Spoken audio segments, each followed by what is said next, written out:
The true story depicted in this short video shows how gun-free school zones endanger our kids. As the old adage says, if guns are outlawed, only outlaws will have guns.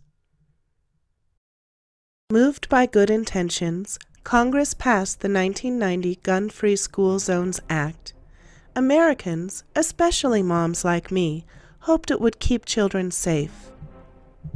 But within a few years, the Supreme Court ruled the act unconstitutional.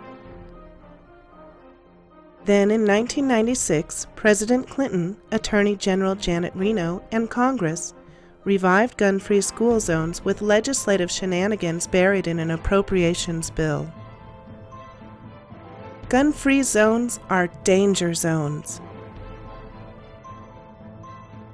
And they haven't stopped a thing. Criminals are shooting up schools at an ever-increasing and unprecedented rate. Since Columbine, there have been dozens of mass school shootings. 2012 was the worst year yet. More than 150 victims of mass shootings. Our children are sitting ducks. But even after Newtown, a surprising number of journalists, pundits, and politicians still think gun-free school zones work. And President Obama, Congress, and politicians in all 50 states are feverishly working toward even more potentially dangerous gun control measures. One notorious massacre in a gun-free school zone happened at Pearl High School in Pearl, Mississippi.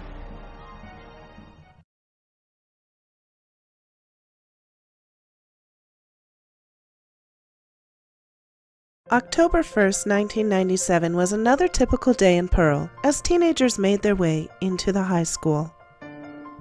Meanwhile, the killer awoke angry at the world. He killed his mother with a knife, then he stole a family deer rifle and proceeded to violate the Pearl High School gun-free zone. Vice Principal Joel Myrick had obeyed the gun-free zone that day, and every day, against his better judgment.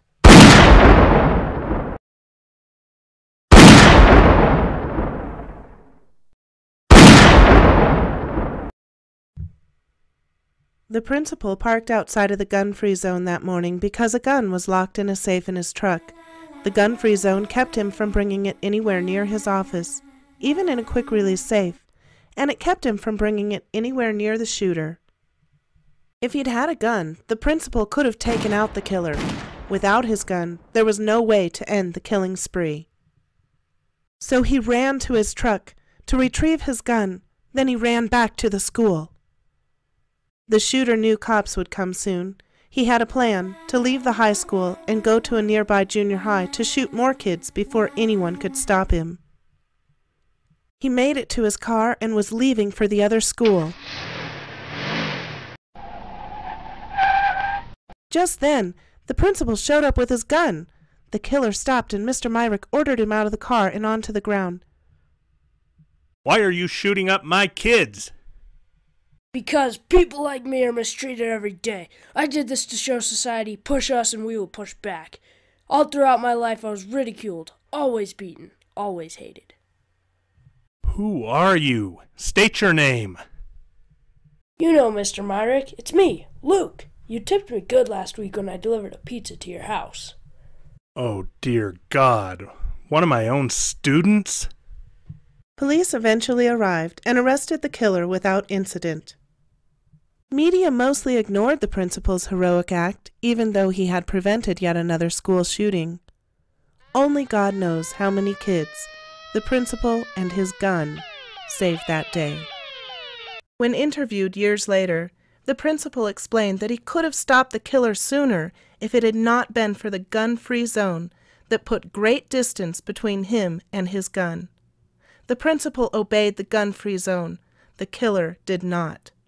The Gun-Free Zones Act has disarmed countless well-trained, law-abiding teachers and administrators, but has not deterred killers in more than 60 massacres since.